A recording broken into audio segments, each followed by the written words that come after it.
ఓం శ్రీ గురుభ్యో నమః. ఓం నమో భగవతే శ్రీరమణాయ.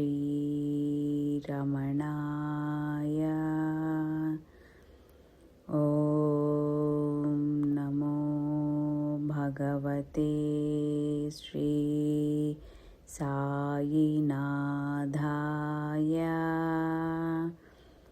శ్రీరమణాష్టమ లేఖలు సూరినాగమ్మ గారికి పాదపద్మాలకు మనస్ఫూర్తిగా నమస్కారాలు చేసుకుంటూ లేఖ 31. ఆలయంలో అలంకారాలు. తేదీ 27/1/46. గత నవరాత్రి పండగలకు ఇక్కడ మాతృభూతేశ్వరాలయంలో పూజలు అలంకారాలు జరగటం మొదటి రోజున మీరు కూడా చూచారు కదా. 9 రోజులు రోజుకొక అలంకారం చేయటంలో ఒక రోజున అంబ శివుని ఎడబాటు సహించలేక తపస్సు చేసిందనే పురాణగాథను అనుసరించి ఒక చెట్టు నీడన ఆమె నివసించినట్లు అలంకరించి రాత్రి భోజనానంతరం భగవాన్కు చూపారు. మర్నాడు ఉదయం హాలులో ప్రసంగవశంగా అరుణాచలేశ్వరుని కోవెలలో అలంకారాలను గురించి ఇక్కడి అలంకారాలను గురించి మాట్లాడుతూ భగవాన్ ఇలా అన్నారు. నిన్న అంబ తపస్సుని అలంకరించారు. భర్త ఎడబాటుచే పరితపించే పార్వతి పట్టు చీర కట్టుకుని బంగారు నగలు పెట్టుకుని పూలమాలలు ధరించి వయ్యారంగా చెట్టు కింద కూర్చున్నదట. ఎంత సందర్భంగా ఉందో చూడండి అలంకారం. మనవాళ్ళు చేసేది ఇలాగే ఉంటుంది.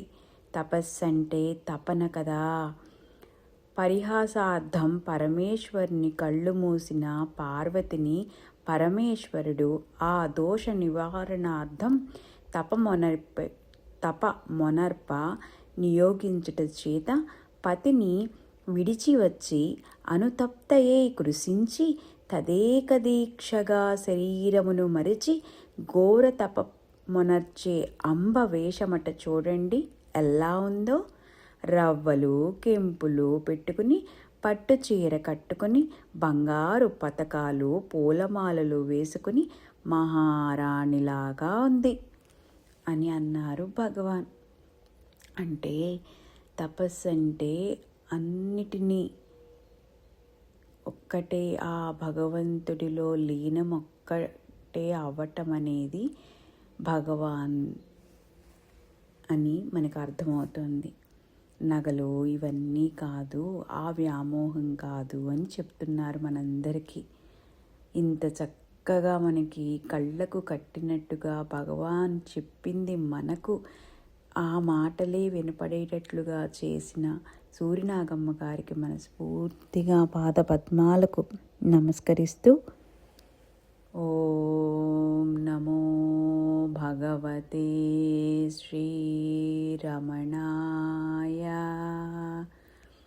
ఓం నమో భగవతే శ్రీ సాయినాథాయ.